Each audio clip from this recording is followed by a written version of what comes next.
Bum, bum, bum, bum, bum, bum, bum, bum, bum. Hey everyone, D here, and welcome to the return of our Loki reviews covering this week, episode 5, Journey into Mystery. And I have some fine guests joining me here tonight. Of course, from Smirking Gun Reviews, he's going to be kind of my co-host here all the way up till the end. It's Mr. Rob Stone. What's up, everybody? As you can see, I'm not excited at all to be here.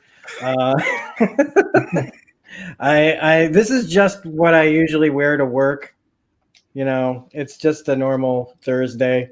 But no, this is going to be a lot of fun. I can't wait to talk about all the craziness of episode 5, this penultimate episode where, I mean, honestly, where we're going next, I don't know. I don't care.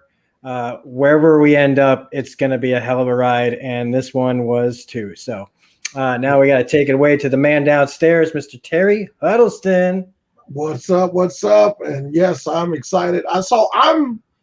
Sometimes my excitement for Marvel stuff is understated because it's like, you know, finding out LeBron scored a lot of points at this point. Like, yeah, of course they do. Like, and this is a tangent, but I'll keep it short. Like, I get so annoyed with people going, man, I hope they don't screw it up. Like, Disney hasn't been putting out bangers since the inception of Disney. Like, you know what I mean? Like, they're DC or something.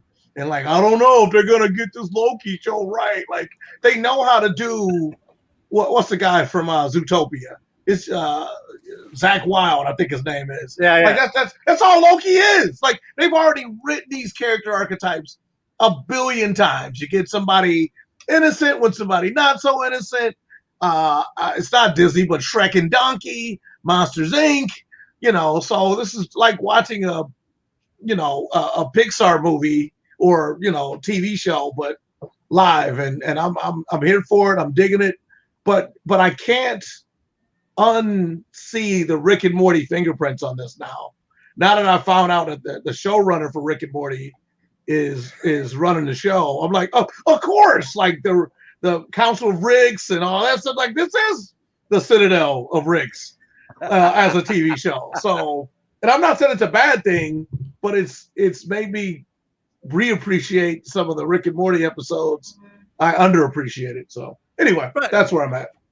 Hey, I think it's always good to appreciate the pedigree of a show and showrunners for sure, because they will tell you a lot of what they're going to bring into it and a lot of the flavor that you're going to have. So for sure, sure. Noah Hawley, anything he's on, I'm there. Like, oh yeah, exactly, you know, exactly. You like, put his name on it, I'm gonna watch it.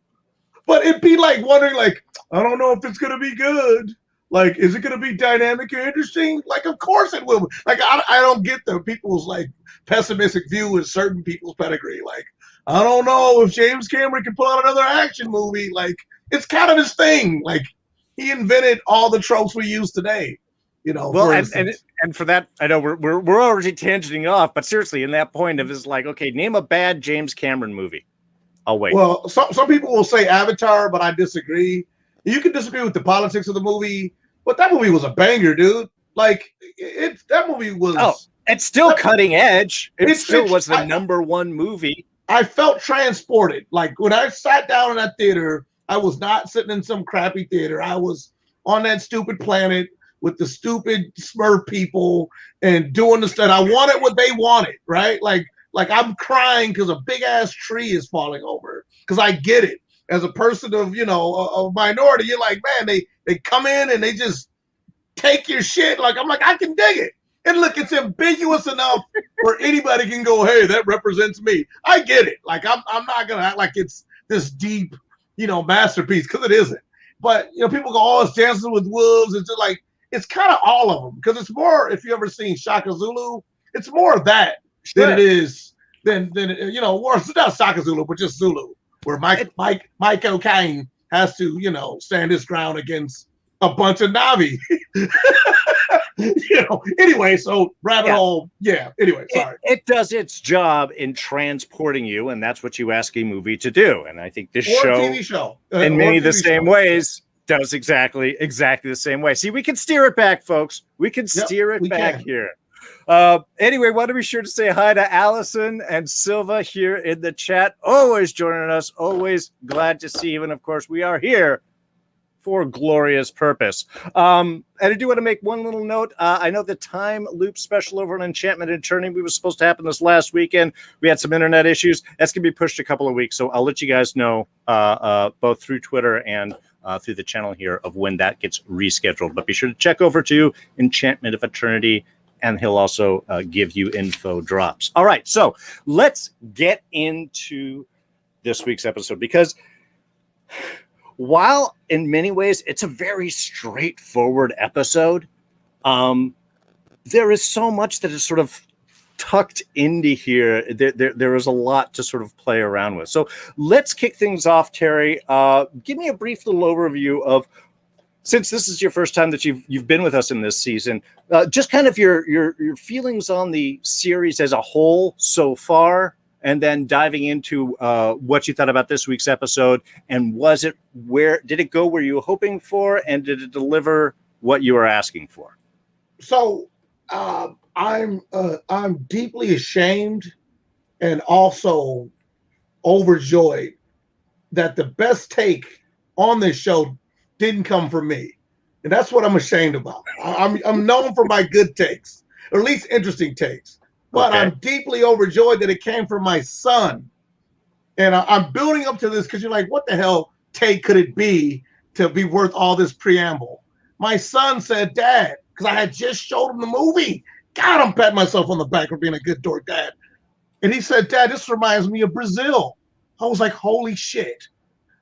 See? See? You guys are all blown back. There.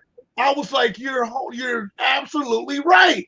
This is Brazil. There's the tuttle buttle.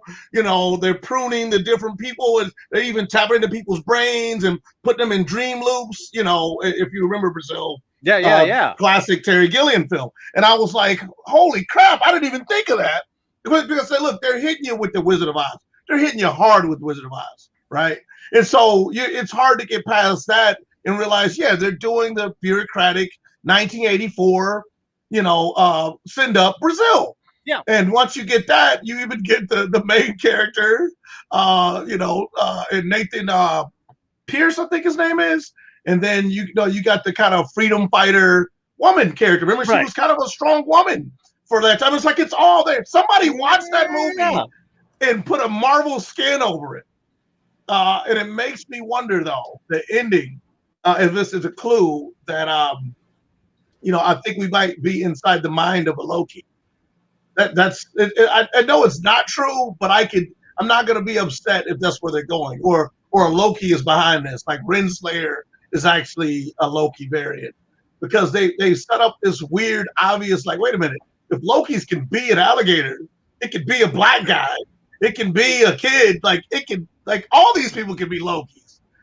Like, it could be a council of Ricks. Once again, once you see the Rick and Morty fingerprints on them. Oh yeah, well, we're definitely going to get into that speculation for sure. Oh yeah, loving the show. It's got a cartoon logic that I think helps it work. So it's not trying to be gritty, realistic like a Snyderverse. It moves quick. Every episode is somewhere different, and I haven't been able to predict the actual outcomes. They've been able to subvert enough of my expectations. It drags in certain points, but all stories do. The middle of any storytelling is tough. Like, it's rough. So, but I think we're into the end game now with this current episode. So I think it's all bullet point information at this point. Excellent. All right. Sorcerer Supreme Loki, my friend, my variant. We're all Loki. We're all Lokis. We're all Lokis. We're all Lokis here. What was your take coming up into this? I mean, obviously you've enjoyed the series so far. So where did this week deliver for you? Like I said, did it get you what you wanted, especially coming off of the sort of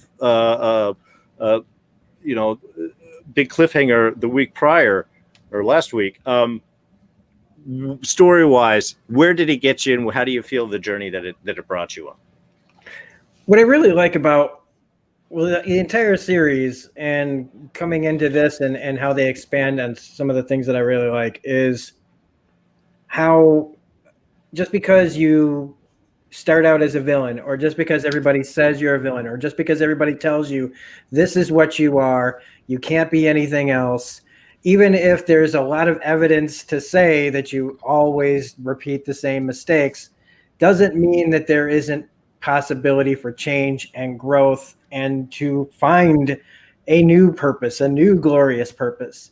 And what I think all of these Lokis are finding out together, a lot of them are, at least, like once they start to get together and really think about things, is they don't have to stay on the same path. They can be inspired by each other and be, and become better Lokis and better people in the end. And what this episode really did that really well, and expanded on that, especially with the character of old Loki played by Richard Grant, which I think really encapsulated what it's possible to be. Like, you don't have to stay as one thing. And I think that that's something that Marvel has been doing over the past 30 years, at least in the comics, taking characters that were one way and finally moving them towards something else. Like, it's nice to see a villain actually get rehabilitated or redempted. It doesn't have to just be 100 years of like Batman and the Joker, right? Well, I was going to say, it's a never-ending thing. I was going to be a jerk and interrupt and say Marvel has been taking flat DC characters, stealing them, reskinning them, and making them human for their inception. So yes, you're right. They do that. So like they've done things with Juggernaut lately. Venom used to be a violent character. He still is a violent character, but like he's on a more redemptive path. And Loki in the comics has been doing the same thing. And it's nice to see, even if it's sometimes temporary, where they, revert back. Even Sabretooth recently had a bit where he actually became a better person. Of course, they retconned him recently, but it's nice to see that they can do that in the comics, and then now it's being explored more here in the shows, that it's not just black and white with everybody. Not everybody, even Thanos had a point, and so it's nice to see these characters like really come together. And that's what I like most about this, is character. Where we're going, there's so many places we're going that we can't even think about them all, because all these things are connected to different movies and different villains and different universes and multiverses. That's all great for the background noise, but I'm here to watch a character change and grow, and they have been doing it nonstop, consistently throughout this series. We were doing it in WandaVision. They did it a little less successfully, I think, in Winter Soldier and Falcon and the Winter Soldier. They did all right, but in this, like, turning a villain into what could be a hero, a guy who hugs you at the end of the episode instead of... I want to push back on the Winter Soldier. I don't think you're wrong.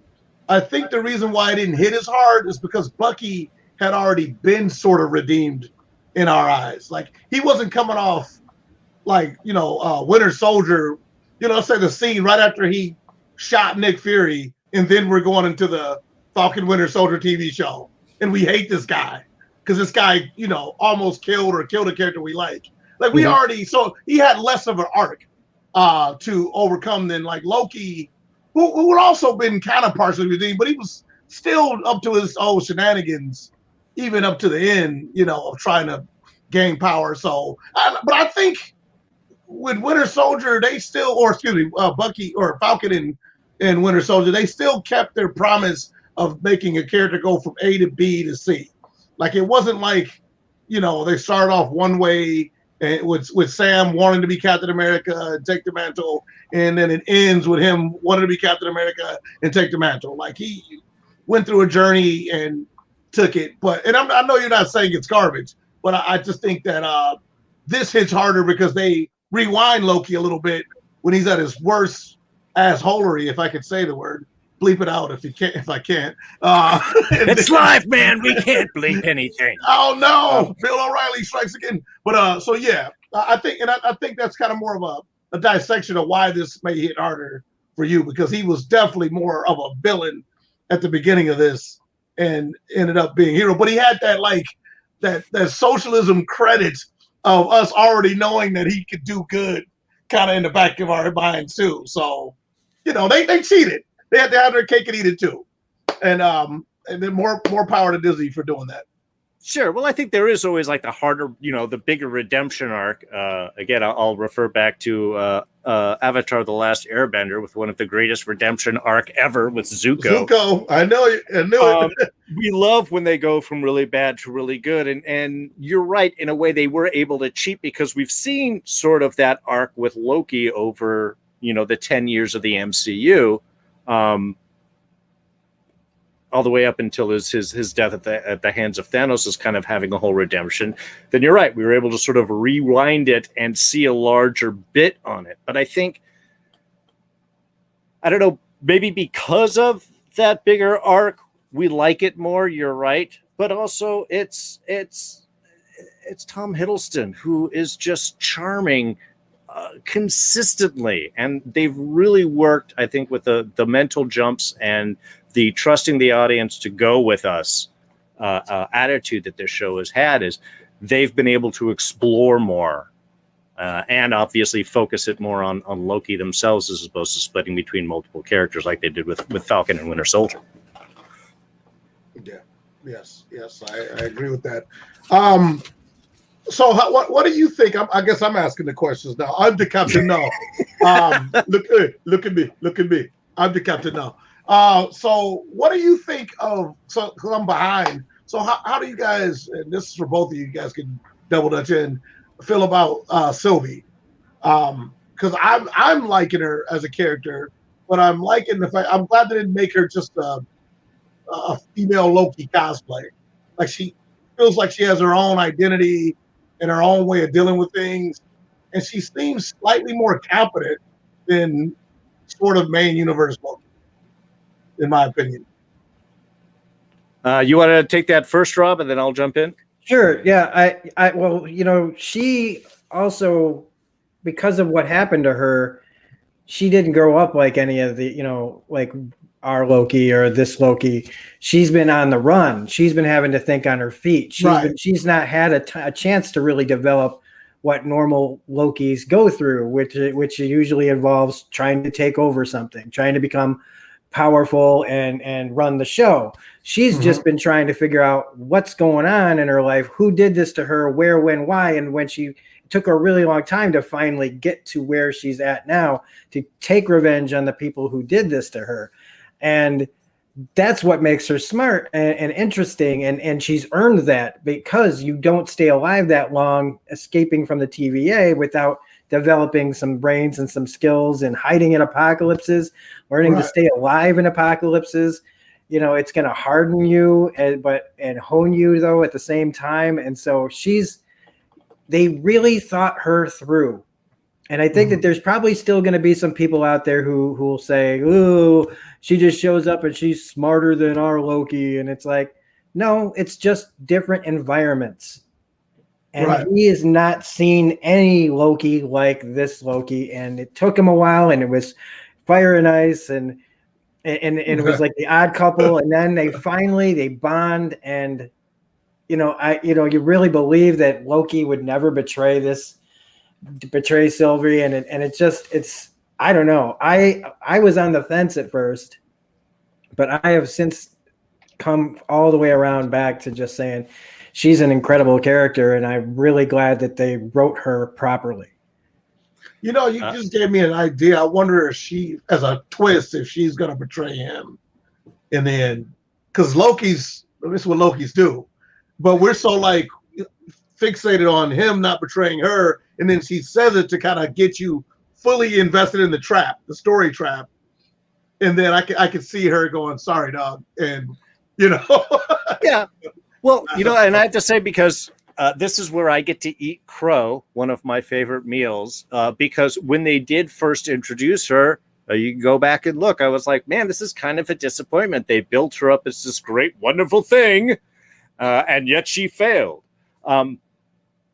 However, as they have developed the character and more to the point shown how different she is from all of the other Lokis, that is her strength. It's the unpredictability. Everybody looks at her like, what would Loki do? And you're right, because she was running from the TVA since she was a kid, since she was raised so differently, wasn't raised as royalty, as Bill Casey says here in the chat, or as April says, didn't have to grow up in Thor's shadow. She has a very different approach and look at things, and that's the one thing they continually reinforce throughout this episode. Even when Loki is talking to the other Lokis, the kid Loki asks our Loki, you know, what? You're different. Why are you? And he's like, no, I'm not. See, that's the thing. She is. And it's that union, that working together. You know, the Lokis fail because they backstab. But as soon as they start to work together, everything starts to go differently. And again, I love that twist and arc, and the fact that you're right, Rob. They've written Sylvie so well to be the unexpected difference and yet also the same. It's really a great character, and it's just drawn me in more. So yeah, I was a little downplaying on Sylvie initially, but I love the death out of both of these characters. And I think if she did backstab him, that would be a step backwards in their storytelling. Personally, I'd be a little bummed on that one. Anyway, I did also want to jump into the chat here. We did have a couple of comments from folks. Let's see.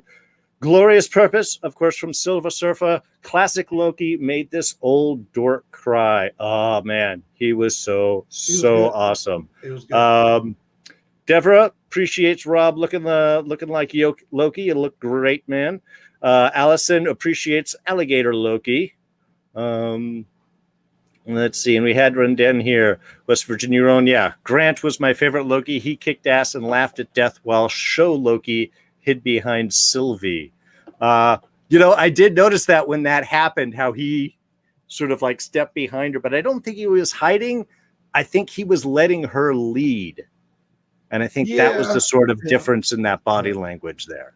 Yeah, I think it's definitely ambiguous at most, because it was definitely a clear posture. Yeah, you know, it wasn't. It was like, oh, okay, is he gonna push her into the smoke? You know, I think they were kind of, you know, just kind of, like I said, getting you to take that. Like, is he gonna betray her bait? Yes. And you know, it kind of came off like he was also cowering behind her at the same time. Yeah. So yeah. A lot of appreciation in the chat for our Lokis and the differences in race between them. So let's actually get into a little bit of the Lokis, because the Void was kind of our new location this week. Really unlike anything. If there is an Easter egg factory, this is where it is, or at least maybe the garbage pit behind it where all the unused Easter eggs are left, because the landscape was peppered with them. Yes. A lot of stuff that was just fun references. Some could be pointing to other stuff. So what did you guys think about our Loki contingent? We had classic Loki, of course, Stephen Grant's character, the successful Loki from his story. We have our boastful Loki with a hammer, not unlike Thor's, but doesn't feel very Mjolnir-y. Kid Loki, Alligator Loki, and later on, even a President Loki from a very short, was it like a 4-episode run? Something like that. Yeah. Yeah. So what do you guys think of our Lokis and our Void? Once again, I said in the back room that once you kind of know that it's a Rick and Morty showrunner, like, you can't not see a Rick and Morty, like the Lokis are Ricks. And so, you know, it was an enjoyable live action Rick and Morty scene, especially when they all backstab each other and, you know, like, oh, he's the king. I think the moment when, you know, Kid Loki says, like, what did you do to, you know, become a variant? He was like, I killed Thor. That was a good mic drop moment. You know what I mean? I was like, oh, okay, excuse me. Like, yeah, I mean, I pretty much did what, you know, all you others couldn't do, which, and he's a kid on top of that. So it makes you wonder, you know, but he also seemed like he had a good heart, Kid Loki. So I think they're setting up Young Avengers Again, not to go too far off, but I think Kid Loki is definitely destined to be in this Shadow Pantheon. As far as being an Easter egg factory, I'm a little bit more cynical on. I think it's an Easter egg factory, but I think that's just it. Like I think it's Disney. Like we're not going to pay off 90% of this stuff. Like you guys are stupid to think so. But we'll put it in this. It's almost like a literal metaphor. We'll put it in the garbage dump.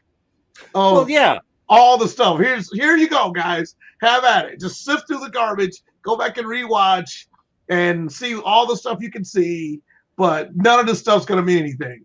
The big black yellow jacket helmet is not gonna pay off anywhere. The Thanos helicopter isn't gonna pay off anywhere. No. Frog Thor isn't gonna pay off. We'll never see him again. Yeah. So and I'm not upset about it, but so a lot of these kind of internet, like, oh, this means like, no, it doesn't, guys. I don't think, for the record, I don't think they're going to introduce Kang the Conqueror in this show. I feel like it's just like with WandaVision with Mephisto. I think it's too late to just say, oh, hey, it was the guy that never got foreshadowed even once. To me, there's only one person that could be the bad guy. And I don't know if you want to get into that now. I'll save it if you want me to. Yeah, let's save that for a little bit because I do want to spend some time on that. So, but I love the Lokis. If you notice, it was kind of hard to catch, but because at first I thought it was Loki and a bunch of the people that ran around with Thor. I forgot what they were called off the top of my head. Oh, like the Warriors. Yeah, the Warriors. Warriors 3, yeah. But then you got to looking like, oh, they actually are. One guy had like a motorcycle helmet with like a bike helmet. He's got biker things on there. Another one's spikes. Yeah. Yeah. So I'm like, oh, they actually are all Lokis that are supporting themselves in this weird Game of Thrones, like everybody's Littlefinger pretty much hierarchy. Of course it all goes to shit. But it also makes you wonder, is this just a pocket universe, the void full of Lokis? Like they send everybody there. Like you saw the ship show up and it gets killed immediately, but for some reason, like I said, Loki survived. But they also, backstab. It's weird. It makes me think that they're setting you up for something else. I think so, and I think that will probably lay into our little later discussion, which I think will be illuminated. What about yourself, Rob? Our void, our Lokis, our just peppered background.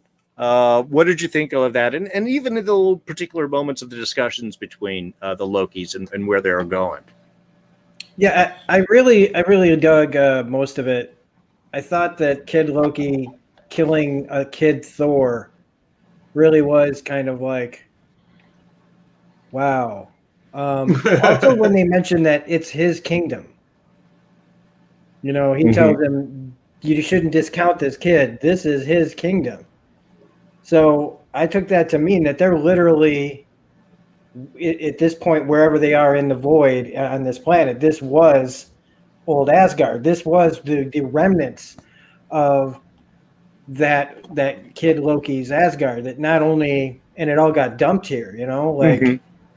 I thought that was really, they kind of almost like you'll miss it if you don't pay attention to it. Like that's what old Loki, made come back. Also, he just really seemed to be really capable.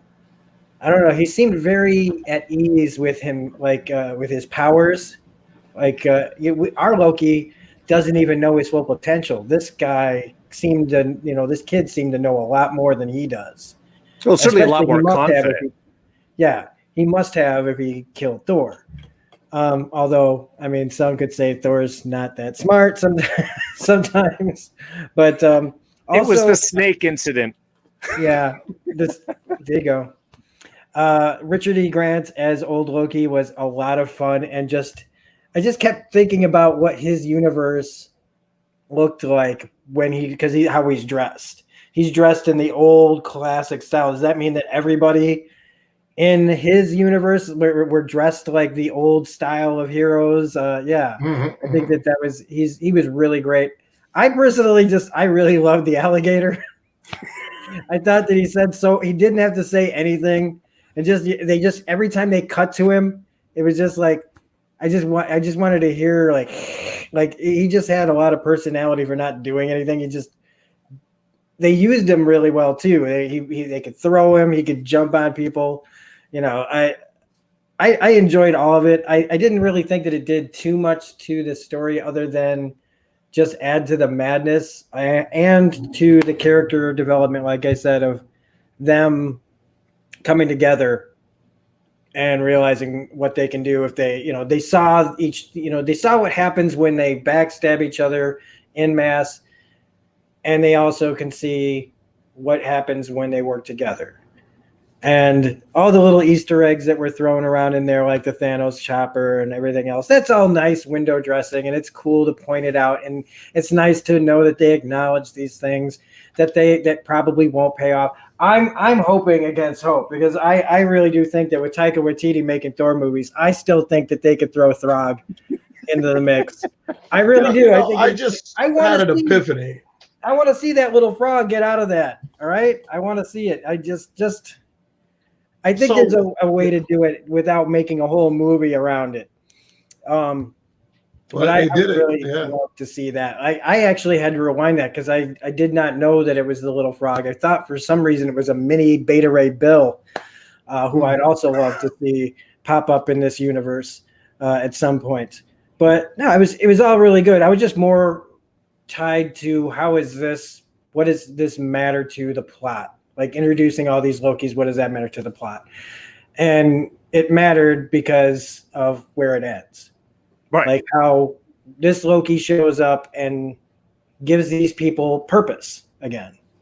At least a couple of them, anyway. Glorious purpose.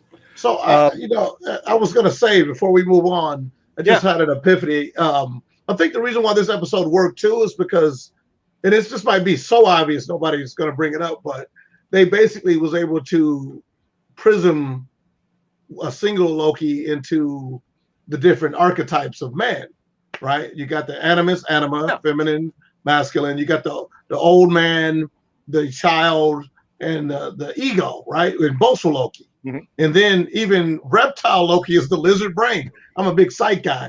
It just really hit me just now. Like, so basically we're able to have fun with you talking to the different parts of your human psychology. If you could be manifested into, and there's id, super ego, and all that. And I feel like classic older Loki represents, kind of represented his wisdom. Like Loki's not an idiot. When he's not being tripped up by his ego, boastful Loki. Sure. Yeah. Right? Or his lizard brain. Because Loki, like a typical narcissist, hates to be attacked. And that's why I think that was a nice little psychological payoff that when lizard brain Loki gets attacked, like his first thing is to bite your hand off.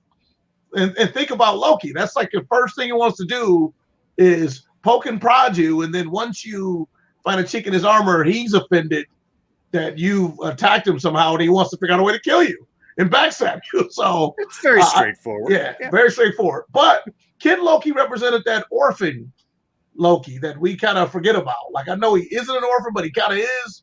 He's the OG Nordic Jon Snow, let's say. He's of two worlds, of two lineages, destined to do great things. Unless you're Game of Thrones, then you're just destined to fuck off back to the north. But still, I think that's what made this episode work in a self-contained. But I would actually love to see, the full TV show of Loki trapped inside of, because something about this feels very obviously I said Brazil before, but if you ever seen Inner Space, it kind of has that, you feel like you're inside of something. I know it's weird but true. Like, I see where you're going with. I don't have a sense of place when I watch this show. I feel like I'm inside of a capsule of some kind, especially when you're at the TVA. Well, yeah, and I do will readily admit they keep things very unstable in the sense of its unpredictability. We've mentioned severoral times, and even Rob was mentioning before. Look, I could not have predicted they would have gone where they have. I have no idea where they're going next week. But like you said, Terry, I have complete faith that they're going to be able to pull it off because they have a pedigree that says they do it. Right. So I trust them, in that journey. But I think the Lokis, you're right. The Lokis do get a chance to show all the different variations, the different interpretations for our Loki to kind of weigh things off. I love how we have boastful Loki just lying about, yes, and that I killed them all, and I took the Infinity Gauntlet, and everything was awesome. To your wise Loki that was like, look, everything went great for me. And then I realized, when I had some time to think about it, that, man, I'm not doing a whole lot of good in the world. Maybe the best thing to do is just to walk away. You know, I mean, all of these small variations, I think, show the chance that this is where we really see the appreciation of the arc that Loki has gone through for this series, because we remember where we saw him at, and now, especially compared to all of these other variations that have done the same thing that he's done in infinite variations over and over again, right as we get the backstab fight was perfect. We have they think that they're backstabbed by our Loki, but no, they're backstabbed by boastful Loki, who was backstabbed by President Loki, who was backstabbed by all the other Lokis he was working with.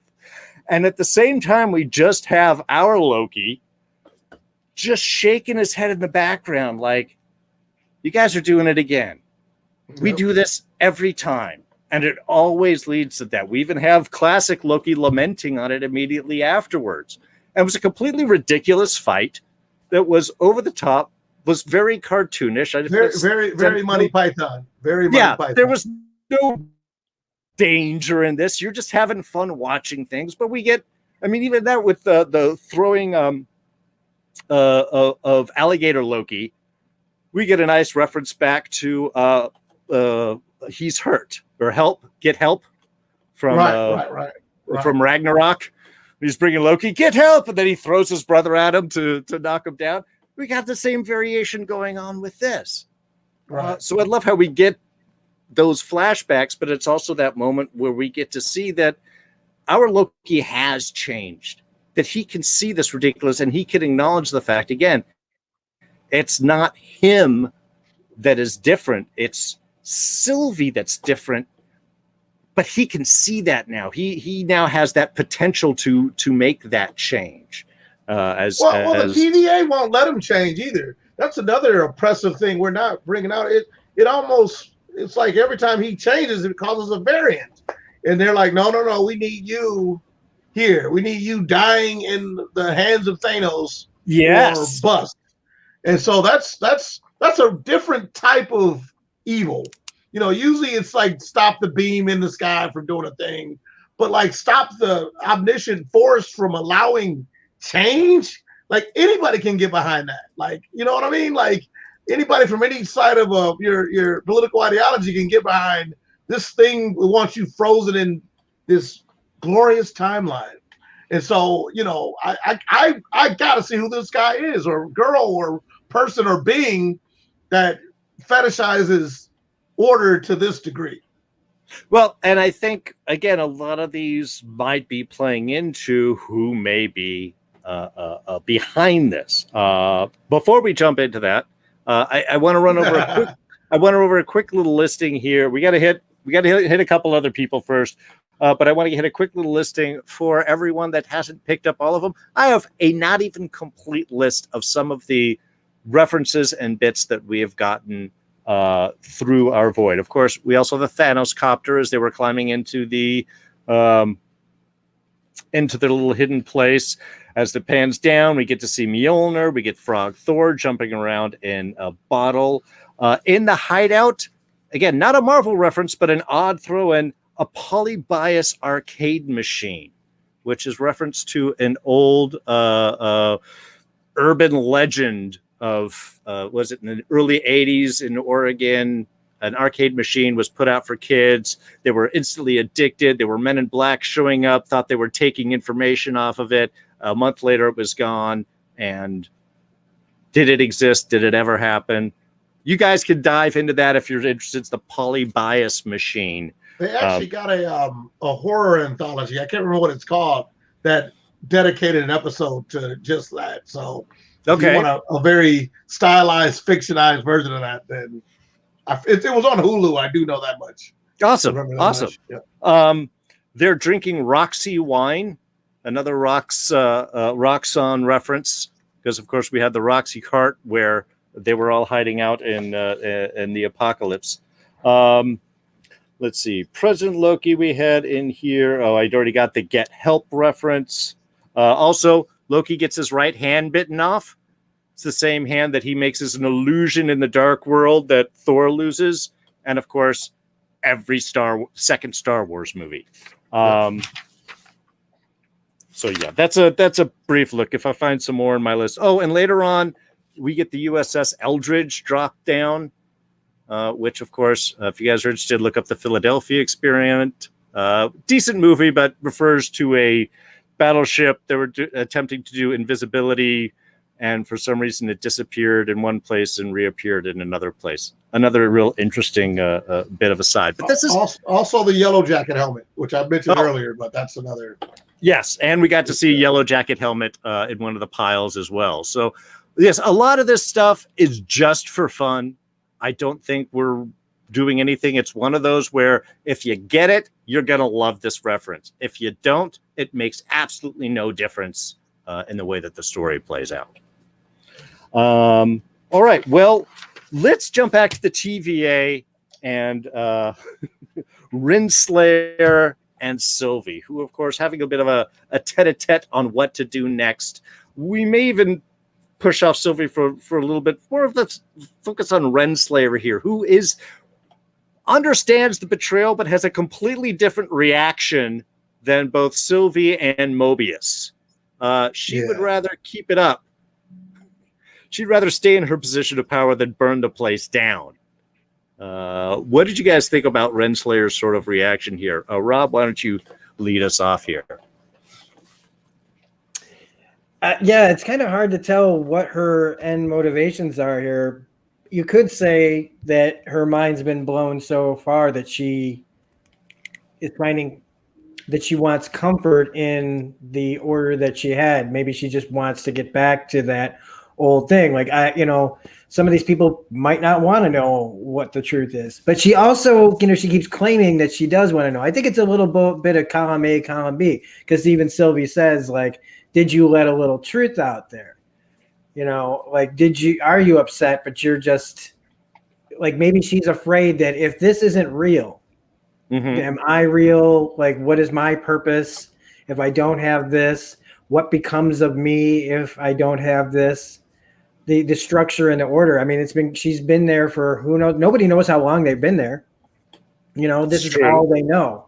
Change is not easy for anyone. And in their case, she's in charge, like she gets to sit behind the desk and tell everybody what's what, and then claim that the timekeepers are doing this, that, and the other, while we know that there's, they've talked about the person behind the scenes with the pen, with the Roosevelt pen, that they discussed, the unknown associate to Renslayer that we've never seen.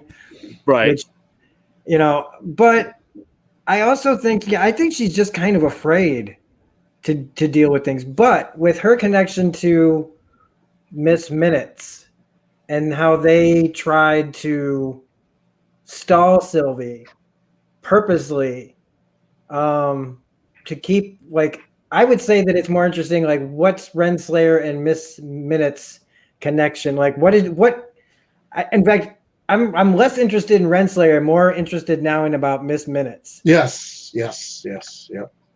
Okay. Yeah. I like it, and I totally get you, because she's the one that lied, that brought up, oh, what about the time ship, or the Voyage spaceship that doesn't exist that I just made up just now. Right. Yeah. Look, this thing's supposed to be, it can jump out of a computer, it can jump into a computer. It's on the commercials that they have, the little ads and the little, descriptions of what you're experiencing as you go through the TVA. It doesn't have immediate access to these things that it should. Oh, I'm sorry, it's just going to take me a little. No, like anybody, and Sylvie sees through it, I think, pretty quickly. But I want to know, like, what's up with that, really? Like, is Miss Minutes just another illusion? Is And again, who's good at illusions? Who's good? Just bringing it back So, around. I don't want to go too far down the road there, but that's just what I think.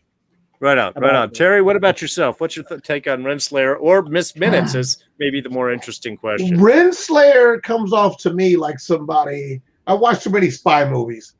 She comes off like a mole. She's in deep cover. Her and Sylvie hatched a plan a long time ago that, yeah, look, this is going to be a deep, long game. I'm going to let you go. I'm going to pretend to chase you. But at the same time, I need you to basically come back when you're pretty much grown. I'll be the same. We'll figure out who's running the TVA together. I know that there's parts that contradict what I just said, but it's just some weird plot. Like when she ran off, like Renslayer just let her go. She steps on her foot and then she just sits there, watches her open up a portal and then run through it. And it's like, how does she even know how to use the tech to begin with? That's one. Two, they both want the same thing. So they say, but I think Renslayer is the inside person that that basically that's also why I think she could be a Loki variant as well. Even though I know in the comics she isn't. But in this case, I could see the once again Council of Ricks style Lokis working together, and that the other items that she had in her office would either be from Sylvie or the other Mobius, because in the books, this is kind of out of nowhere, but in the books there's multiple Mobiuses. So they're kind of alluding to that. Or Renslayer's still doing work that nobody knows about, still collecting trinkets, all that. And somebody pointed out in one of the YouTube things that there's 2 snow globes. And it kind of goes back to what I said before, where you feel like you're inside of some liminal space that you can't quite determine. And the snow globe is like the perfect analogy, where we're basically inside these little pocket universes. One thing I also want to get into is that the timekeepers gave this weird showbiz laugh once the head got decapitated. It's like like whoever was puppeting them found whatever was happening amusing. Yeah, I caught that. And that's kind of a Loki thing too. Just like, well, you found me. Anybody? I'll take that coffee now. Type of thing. I think personally, since we're in the end game, I do think Miss Minutes is definitely either a red herring or the one to watch right now. But I'm gonna guess he's a really good red herring because it worked. Like that's all. I'm like, wait a minute, Miss Minutes is behind all this. But we're right back in the timekeepers trap, because who created Miss Minutes? And so there's still got to be somebody behind this AI that was created, and hopefully we're about to find out next episode. Well, they can't take it. They can't take any more time. There's only that's it. There's nothing. Cliffhanger. Be here for season 2. Oh. That will piss people off. Yeah. So yeah, I wouldn't put it past them, but considering all the other shows so far have been pretty self-contained, I'm pretty sure they're gonna. In summation, though, I'm torn between, because I know they want me not to trust Renslayer, but I can't help but trust her a little bit. Like there's something earnest about Renslayer legit not knowing, and either the actress is a terrible actress, or she's acting kind of like she's acting on purpose, which is what I believe. She's got like she's acting like a fascist, but she's really not a fascist. That comes through in her mannerisms. I think what we might have in a way is between Mobius and Renslayer, the old friendship like that isn't used to each other. Yes, friends usually end up backstabbing or taking opposite sides of the situation. And I think in some ways what we're looking at is how do company men react? How does a company person react when the company fails them? Do they revenge against the company, or do they double down and say, well, but it's still the company what I believe in, even if the company itself has lost its way? In some ways that I think we're seeing the 2 different variants, because what Mobius ends up with, what do you want to do with this? Burn the place down, echoing back to Loki episode 1, what he was going to do to the TVA, where you have Renslayer understanding that she's been lied to, is like, I got to get to the person that's behind this, but I got to hold the TVA together. The stability is more important than anything else. This could be a reach, but you just give me another insight. Mobius is saying what Loki said in the beginning, wants to burn the place down, right? Yeah. But Renslayer is also saying what Loki is saying, which is, I want to control the time stream. Like, I want to be in control of the TVA. So it's, once again, it goes back to that same goals of rebellion and control. Could be, like I said, could be a reach, but Loki's wanted, like mainstream Loki has wanted both things, to burn it down, but also get to the top and take over and pretty much rule time as his kingdom. Sure. Which they threw out that little chum, like, hey, you'll have a time stream to rule over. Well, that perked my interest. Well, I think that's really, look, I know there's Sylvie to talk about, and there's a few other things to bit. There's the great scene between Sylvie and Loki, which again, I think is just really demonstrative of the arc. And I think the two of them opening and trying to be vulnerable to each other when that is the one thing that they don't do is kind of one of the, is basically the crux of the series. I think this is one of those focal points where when it was being crafted, this was one of the moments that was being envisioned, is how do two people who can't trust anyone try to open up and be vulnerable and trust each other, you know, which is just a beautiful little love story, even if it's not, you know, whatever kind of love, two beings connecting on that level, I think is I don't know what to call that. It's not incest. It's not. Yeah. What is that? Look, man, I'm not getting into temporal relationship mechanics and stuff like that. I don't think that's necessary. However, we're 52 minutes in. I know this discussion is going to go in far, so I'm dying. I want to get to the point that we've all been sort of skating around. Okay. Okay. They all get together. They succeed. We have some beautiful, great moments of support and such and so forth, which we can touch back on if we wanted to jump back on that. Self-cessed is what Bill Casey in the text says. Okay. There's a phrase for it. Wonderful. Okay, sorry. Now you're going to get my brain going that way. Who do we think is behind this? Okay, the episode ends. We pierce Alioth. We open the doorway. We're walking into the thing. We got one episode left. Look, there's a couple of possibilities in my mind, but I'm going to throw it out to you guys first. Who do we think is behind this? Who is the most likely that we think is behind this? Yes. Okay. So we're since we've been jumping all around it, it's Loki. I doubt. I know Kang is the big one that we have liked. We've got references throughout the show to Kang the Conqueror. But that's a big character to introduce in the last episode of a series when you know that he's going to be the main villain in an upcoming film. Let's talk about what we're going to premiere things. So I think he's not. But the show is all about Loki. It's about Loki variants. It's about Loki trust. Can Loki fail? Can Loki succeed? I don't see how there could be any other character other than, I mean, yes, there's a couple small possibilities, but it's got to be a Loki. It's got to be a Loki. It's got to be a Loki. And why would it be a Loki? Do you guys think? That's really the question: is why a Loki? Why would a Loki want to keep different? Well, because I think superior Loki, like that phrase, maybe that's the cipher key. He wants there to be one superior Loki above all other Lokis. Okay. You know, because he definitely doesn't. I mean, if you look at where he was with Sylvie, he despised her. I mean, this our mainstream Loki.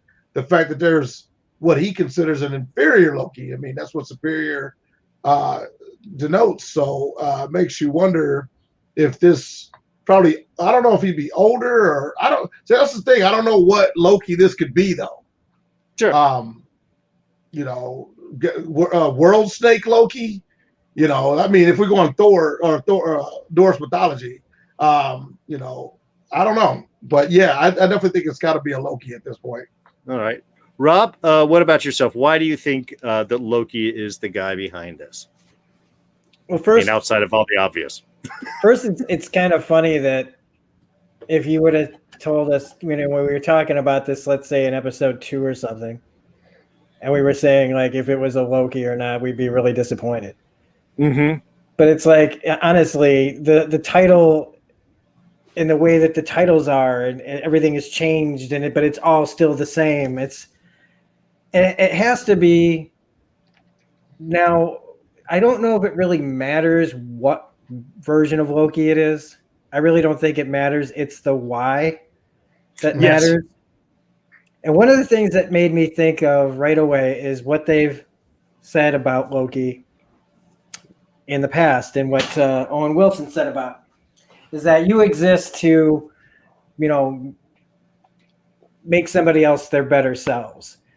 But also what he was, if you go all the way back to the first Avengers, is he was really a lackey for Thanos. Sure. So he's just there at doing his part for someone else. So who that someone else is the bigger answer, I think.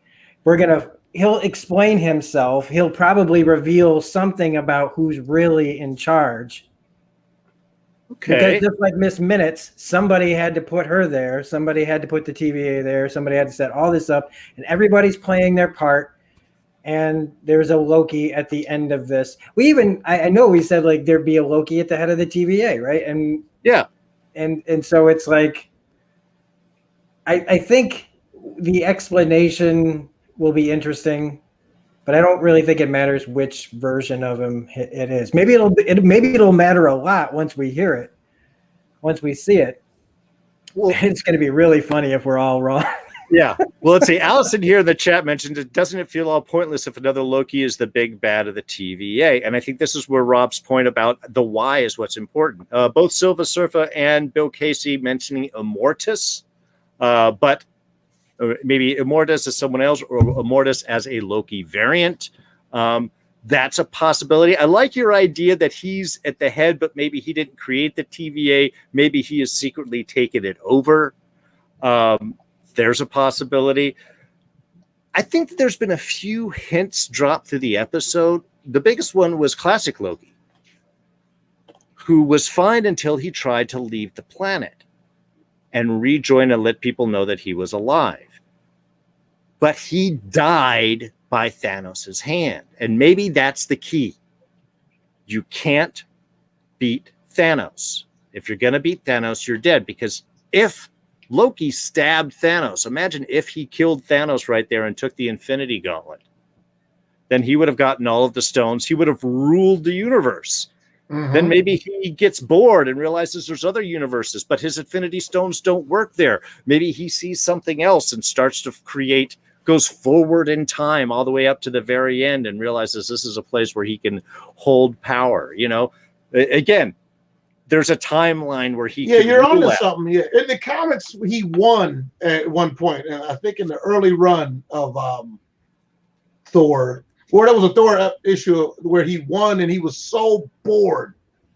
Yes, and that's the scene where he's sitting on the throne, all kind of sullen, and Richard E. Grant pops back up as that was the planet he was on, and a variant that stayed with the Infinity Gauntlets ends up crazy. I can see it a little bit. We'll see, but that way, now remember, Lokis are the most common variant because anything that might move from that storyline could lead them to not being killed by Thanos, or could lead to becoming more powerful, could lead him to becoming good and becoming a threat.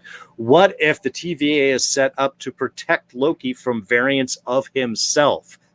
Because the only thing that can beat a Loki is another Loki, or two Lokis. The only thing that would have made together. That better, you're on the money. I just wish you would have waited like 15 seconds.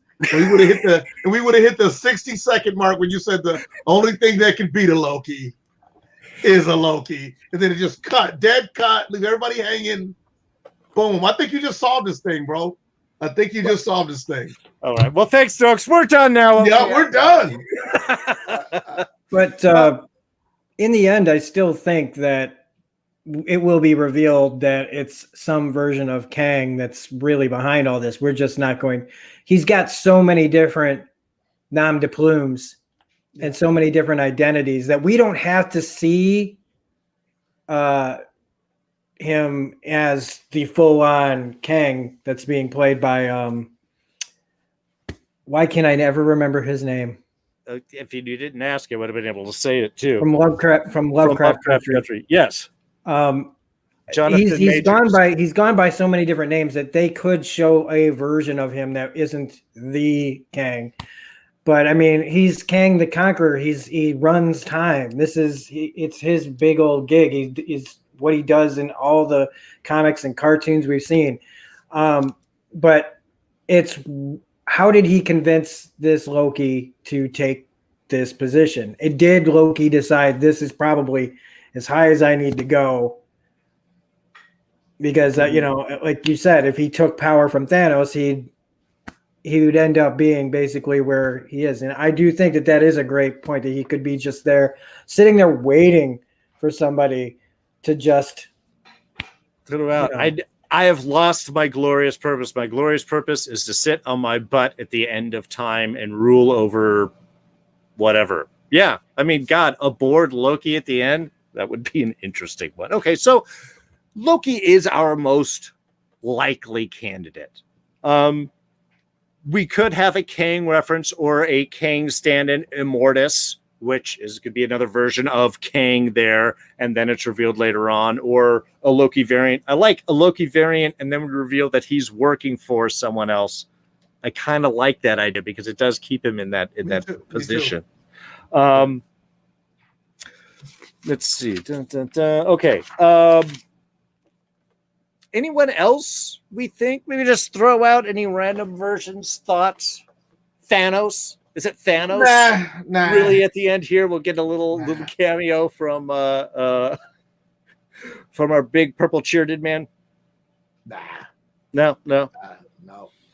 It's Mephisto. Someday, like I said in episode 1, someday it's going to be Mephisto, and I'll be vindicated. Well, and that will be awesome. But someday it's going to be Mephisto. Just for the record, chat. I never bit the Mephisto poison pill. It's just with the rules of storytelling, you can't just have a villain come in. That's not been set up. No. And I wouldn't push that here either. And honestly, folks, it's kind of a running gag. Oh, yeah, I know. I'm just saying that the new one obviously is Kang. Like he's not. I'm sorry. It's not going to do it. Yeah, I mean, look. We know Kangs we have. There's been so many references. Even the in the opening shot, what I thought was the Avengers Tower is actually Kang Corp Tower. Yeah, you can see it spelled out there if you guys pause at the right point. I mean, we've seen him constantly throughout. They've been zooming in on his face on all of the Timekeeper statues such like that. That is true. So we have had Kang is all over the place. So wherever this sorts out, that's still going to be a probable background possibility. But look, it's the final episode. You are not introducing a brand new character in the final episode. That's not, you don't do that with storytelling. There would be no point. They might do a cameo like a Thanos at the end of Avengers, I totally think they'll do the look over the shoulder, at the end shot, like they did in Avengers, and that'll be perfect. Hey, look, I'm gonna pop. 90% of the audience will go, "Who's that?" Except for me, I'd be going, "Yeah." We all know who it is. But all the normies out there that haven't picked up a comic book in their life will go, "Is that Thanos? Is he still alive?" He looks different. Is that Thanos wearing it? But I can see that. and that's an Easter egg that's well done. It means nothing unless it's just to tease you of something to come, or it's just, hey, if you get it, you can appreciate this little bit, and if not, whatever. It's like Howard the Duck at the end of Guardians. Did that mean anything, a future storyline? No, but for people that know Howard the Duck, that was hilarious. Yeah, that was great. For everyone else, it's just a talking duck, and that's still funny. Yep. So, all right.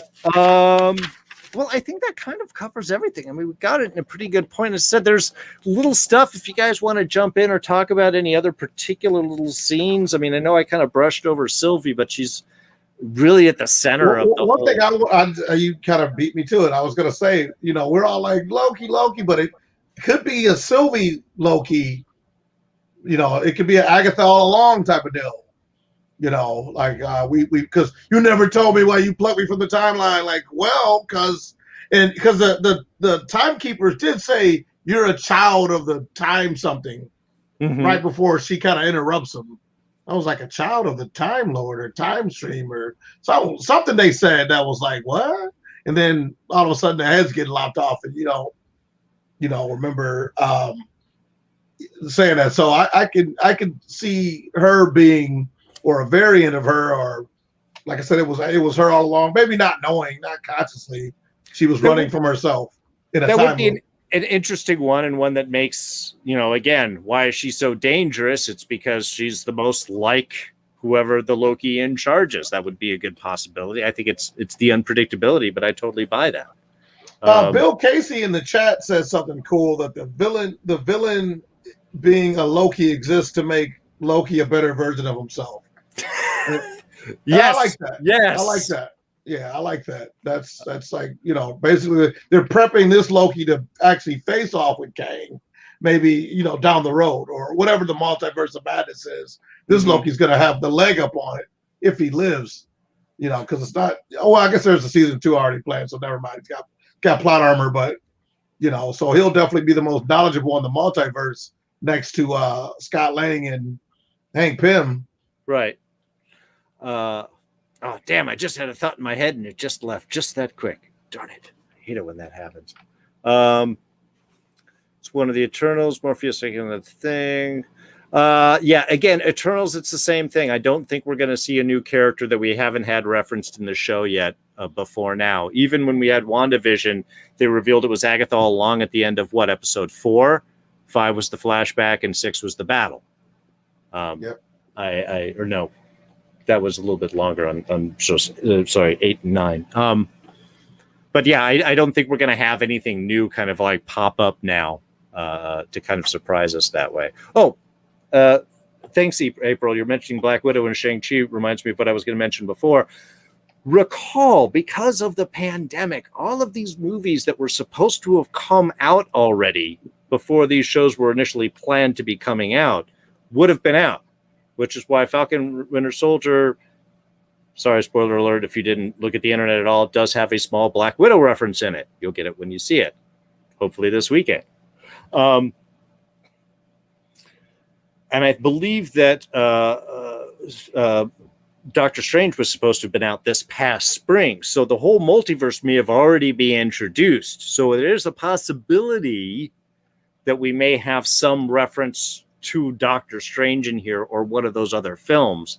But because the order has shifted up, some of the things that they were sort of laying in that may have been like, oh, you'll recognize this from here, may just be coming in right now. That's not necessarily a prediction. I just want to throw out that that's why there are so many possibilities of what could come up, because it could be most likely referencing this show, but it's entirely possible that we get a reference to a movie that's supposed to have already come out on Marvel's slate that actually isn't coming out until later this year or next year. I just have a few things. One, I think it's a really good possibility that the TVA is in the quantum realm. Yes. Okay. I also think we're going to see Mobius and Hunter. Was it Hunter 15B? B15. B15. I think he's gonna get her out, and they're gonna do some damage there at the TVA, and it has to end. The last shot really has to be him on a jet ski at some point. Yes. Yeah. There was a couple other things, but just like you, I've kind of lost a few of those thoughts. But I do think that to write them down. Well, the other thing is that they've, all the subversion, right? And they get us talking and they get us speculating and everything. And they've actually been really straightforward with the ends of their shows. Mm-hmm. What they're throwing out at us, the most predictable thing is actually the thing that they're showing us is what they give us. Well, so yeah, Loki it just makes sense. Marvel's been good. Marvel has been good since the beginning, in my opinion. They have some hiccups here and there, but once they hit their stride, they're not afraid to just tell you an earnest story. Like they're not gonna have where like, oh, we're setting up Captain America to be the America's hero. Psych, he's actually a Nazi all along. Gotcha. They don't do stuff like that. Like it's not the M. Night Shyamalan multiverse.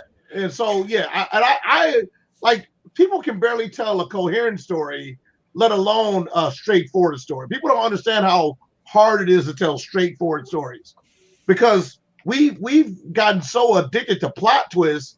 The shortcut is to withhold information and lie to you and say, guess what? I'm actually the host of this show. Idiots, you didn't know? You didn't see my name on the marquee? That's because it wasn't there. Ha ha! Idiots, you didn't figure it out. Like, well, you didn't give us the information to figure it out. Like, Marvel knows that there's a hive mind of nerds out there that are going to take any little bit of information and hive compute it to death and feed it back to you before you can even get the next episode out. And they're leaning into it. Like it was almost like if you look at WandaVision, it was almost like they were writing the episodes in real time. Like because people would have their theories and then they'd be making fun of the theories in the next episode. I was like, how are they doing that?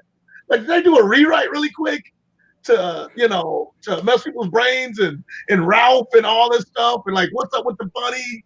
It's like they already pre-knew.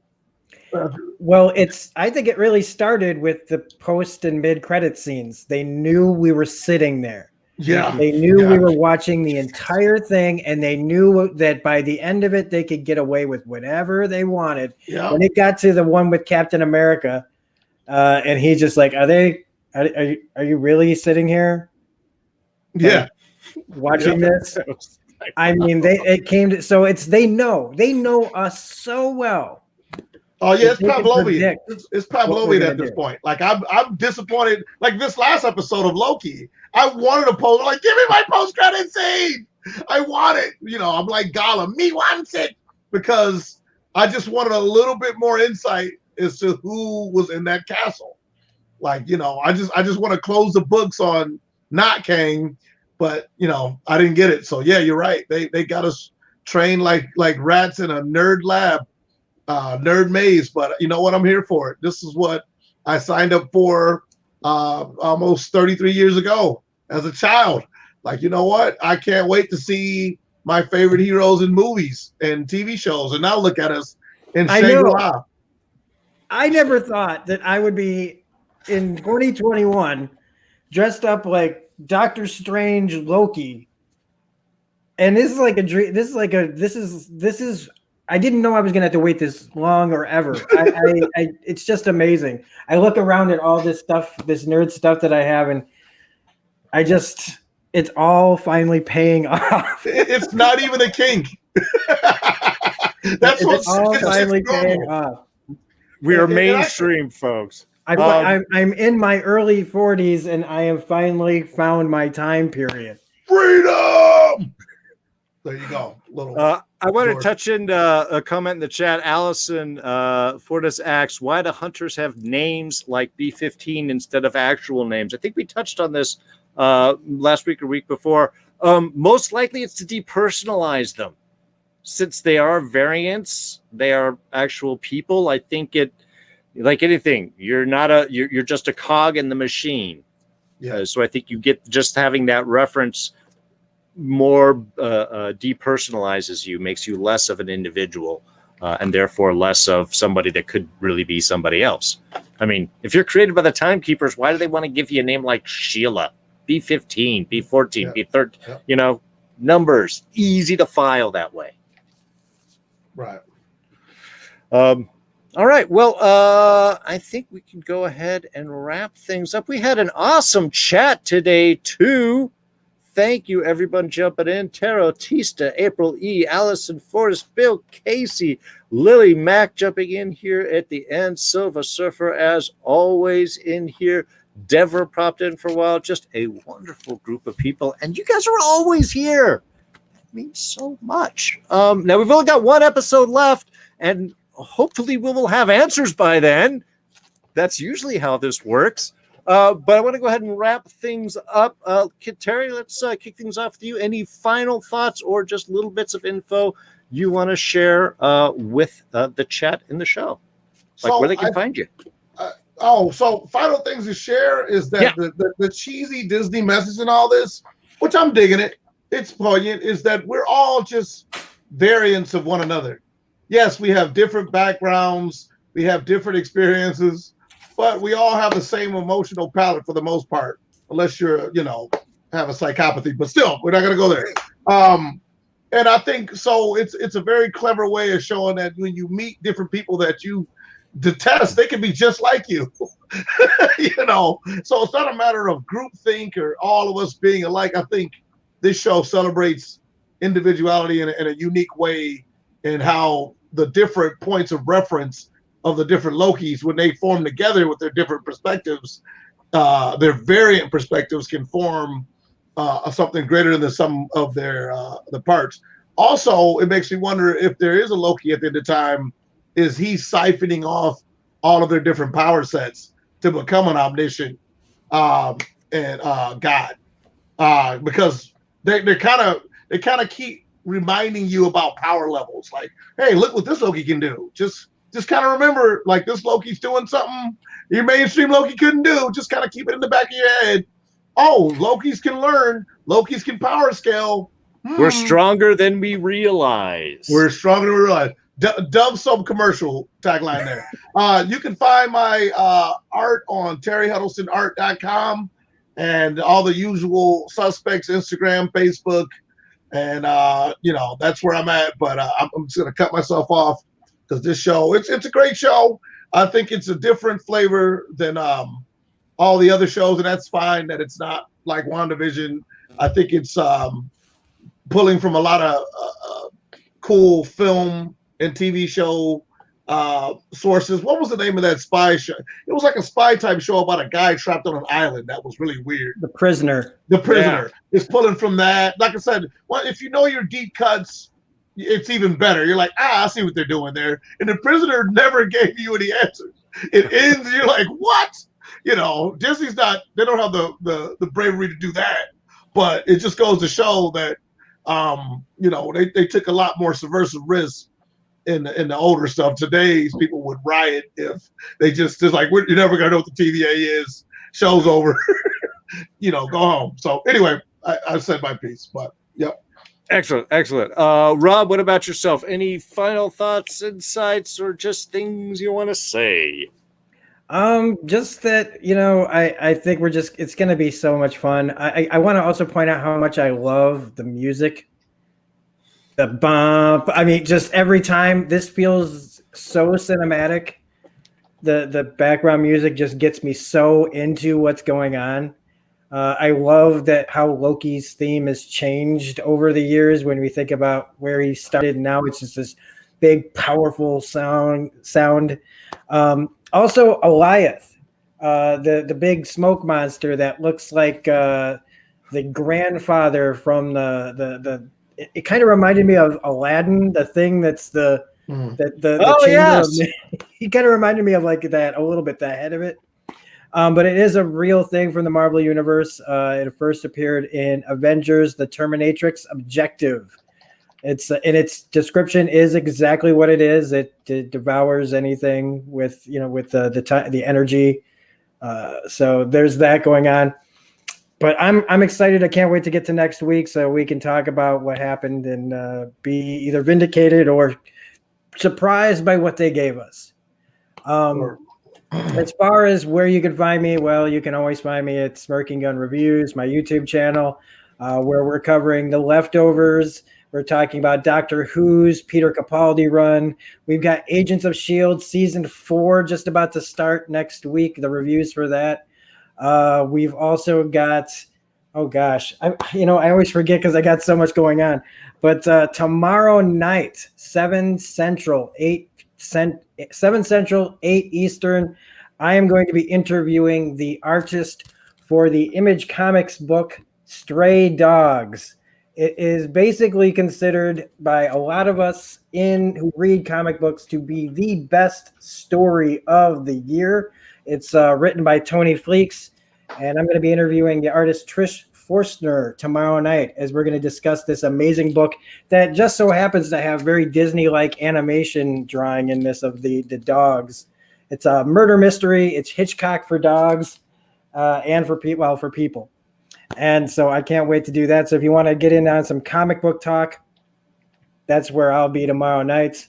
Otherwise, we're just always doing a lot. I got my Twitch channel, Smirking Gun Plays, where we just finished another playthrough of The Last of Us, but we're going back to Mass Effect 2.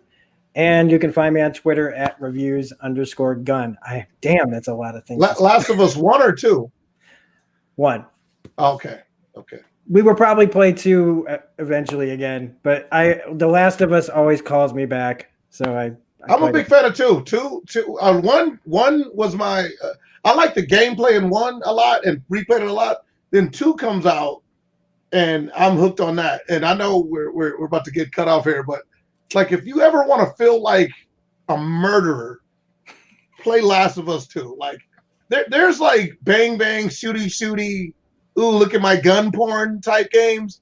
Then there's like the murder simulator that is Last of Us 2. It's like a good inoculation for like I wouldn't want to do this in real life. Like I wouldn't want to have to see what the consequence of what happens when you like shoot somebody in the face. And it's like it's so violent. It's almost like an after school special. Like because they've desensitized you to so much violence in other war games that this really personable story about 2 female characters seeking revenge actually has more to say about violence than any other game ever made. I'll leave that challenge out there if you think you can think of a game that has more to say about violence than this game, like viscerally and metaphorically and storytelling wise. Like it's in the subtext, it's in the pretext, it's in the context. And so love the game, by the way. Last of Us 1 and 2, but 1 didn't really have a violence commentary. It had a father son learn to love again with a spice of violence commentary, but you didn't feel bad about killing anybody in Last of Us 1. Last of Us 2, they're like screaming out people's names. Barbara, you're killing doggos. Like you're like, oh man, I'm a terrible person. And the game is like, exactly, you're a garbage person. So that's my little commentary on that. Anyway, hey, available on console and PC. If you want some Last of Us 1 and 2 or on PS5, let me know. I would love to talk about that game. Awesome. Yeah, so for your murder simulation references, always check these reviews. Well, again, thank you everyone for joining up in the chat. I did want to make one just little side comment that has absolutely nothing to do with Marvel. But I'm catching up on some of the shows that I haven't missed. And on Netflix, Black Summer Season 2 dropped about a month ago. That's the zombie one? It is. And for those who have watched my channel know how much I appreciate long single camera shots.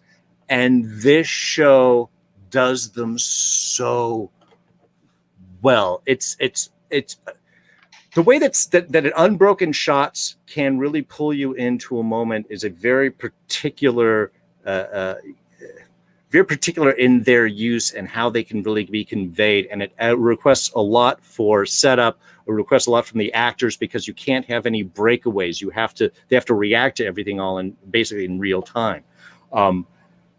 And whether or not zombies are your thing, I highly recommend checking out season 2's, at least the opening scene, the opening couple of stories. There's small bits that are told sort of like out of time and sequence.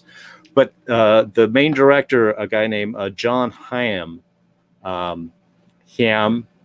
I'm probably pronouncing that all wrong, just tells story just viscerally really well, and I've just been ooging all over it. I've been waiting for my wife to come home from vacation so I can watch the rest of it with her, and I'm like, don't hit the play button because I want to watch more of it. I really recommend. Again, even if zombie shows isn't your thing, just the storytelling and construction, I think is definitely worth checking out. So, and if you want to see some really weird shit, that involves me and Darren. Go to my channel and watch my 2,000 subscriber live stream where that shit got weird. We had some crazy stuff going on in that live stream, and if you want to see a man sing karaoke song to pay homage to one of his favorite Breaking Bad characters, you will not be disappointed. If you need some just weird fun, I highly recommend going to check that out. Because thank you again, Darren, for coming over to that channel to do that. Oh, it was a blast, man. It was a blast, and yeah, it's weird enough. It actually fits right in with the whole Loki theme, so you can transition right over there after this. All right, everyone, thank you so much for joining us. Next week, big finale discussion with this man right here and Corey Shoemaker joining us as well. We're ending things as we began it, folks. We look forward to seeing you then. Be sure to like and subscribe if you wish. Otherwise, we'll catch you next time. Bye-bye.